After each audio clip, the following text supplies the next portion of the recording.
S, நீட்டை பற்றி தான்.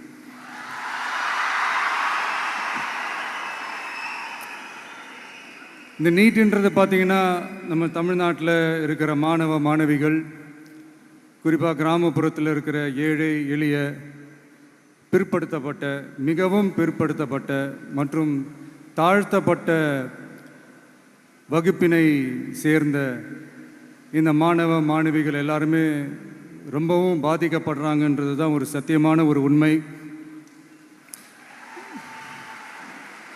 இந்த நீட்டை பற்றி ஒரு பிரச்சனையாக நான் பார்க்குறது என்னென்னா, ஒன்று இந்த நீட் இந்த மாநில உரிமைகளுக்கு எதிரானதாக இருக்குது. நீங்கள் 1975க்கு முன்னாலே பார்த்தீங்கன்னா இந்த கல்வி மாநில பட்டியலில் தான் இருந்துச்சு. உங்கள் எல்லாருக்குமே தெரிஞ்ச ஒரு விஷயந்தான். அதுக்கப்புறமா தான் அது ஒன்றிய அரசு வந்ததுக்கப்புறம் அது பொது பட்டியலில் அது சேர்த்தாங்க. எனக்கு தெரிஞ்சு அதுதான் ஒரு முதல் பிரச்சனையாக ஒன்று ஸ்டார்ட் ஆச்சு. ரெண்டாவது பார்த்தீங்கன்னா, ஒரே நாடு, ஒரே பாடத்திட்டங்கள், ஒரே தேர்வு. இது பேசிக்காகவே அந்த கல்வி கற்கும் அந்த நோக்கத்திற்கே ஒரு எதிரான ஒரு விஷயமா நான் அதை பார்க்குறேன். ஒவ்வொரு மாநிலத்துக்கு ஏற்ற மாதிரி அந்த பாடத்திட்டங்கள் இருக்கணும். இது நான் மாநில உரிமைகளுக்காக மட்டுமே இதை நான் கேட்கல. நீங்கள் பார்த்தீங்கன்னா அந்த கல்வி முறையில் பல்வேறு கண்ணோட்டங்கள், பல்வேறு பார்வைகள், டிஃப்ரெண்ட் பர்ஸ்பெக்டிவ்ஸ்னு ஒன்று சொல்லுவாங்க இல்லையா, அப்படி அதுக்கு ஒரு முக்கியத்துவம் கொடுக்குற ஒரு விஷயமா அது இருக்கணுன்றது தான் என்னுடைய பார்வை. Diversity is a strength, it is not a weakness. பன்முகத்தன்மை அப்படிங்கிறது அது ஒரு பலமே தவிர பலவீனம்னு சொல்ல முடியாது. இதில் இன்னொரு முக்கியமான ஒரு விஷயம் என்னென்னா,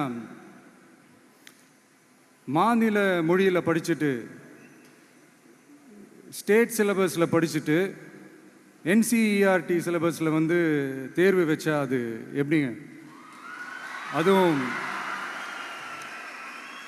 கிராமப்புறத்தில் இருக்கிற மாணவ மாணவிகள், அதுவும் அவங்களுடைய மருத்துவ படிப்புக்கு கொஞ்சம் யோசிச்சு பாருங்கள், இது எவ்வளோ ஒரு கடினமான ஒரு விஷயம்னு.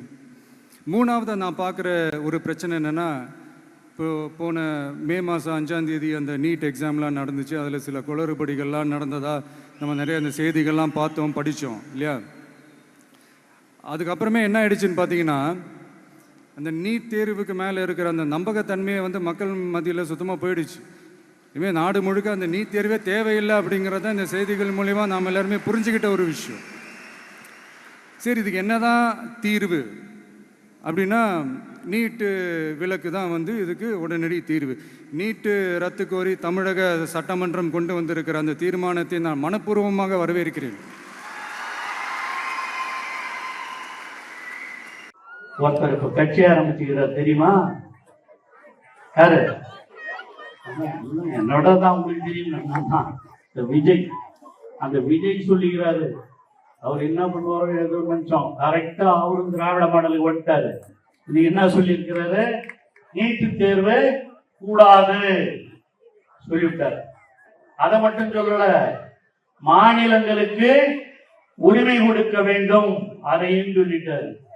அதை மட்டும் சொல்லல, கல்வியும் சுகாதாரமும் மாநில பட்டியலில் வர வேண்டும் அதையும் சொல்லிட்டார். இதெல்லாம் யார் சொல்றது? திராவிட மாடல் தளபதியினுடைய, இன்னைக்கு சொல்லும் போதே சொல்லியிருக்காரு, நம்முடைய தளபதி அவர்கள் சட்டமன்றத்திலே நீட்டு தேர்வை எதிர்த்து இயற்றிய சட்டத்தை நான் வரவேற்கிறேன். அதுதான் உண்மையான ஒரு திராவிட உணர்வு உள்ளவன், தமிழ் உணர்வு உள்ளவன் பேசுகிற பேச்சு. அவர் எந்த கட்சி ஒன்னாலும் எப்படி ஒன்னாலும் ஆரம்பிக்கிட்டோம்.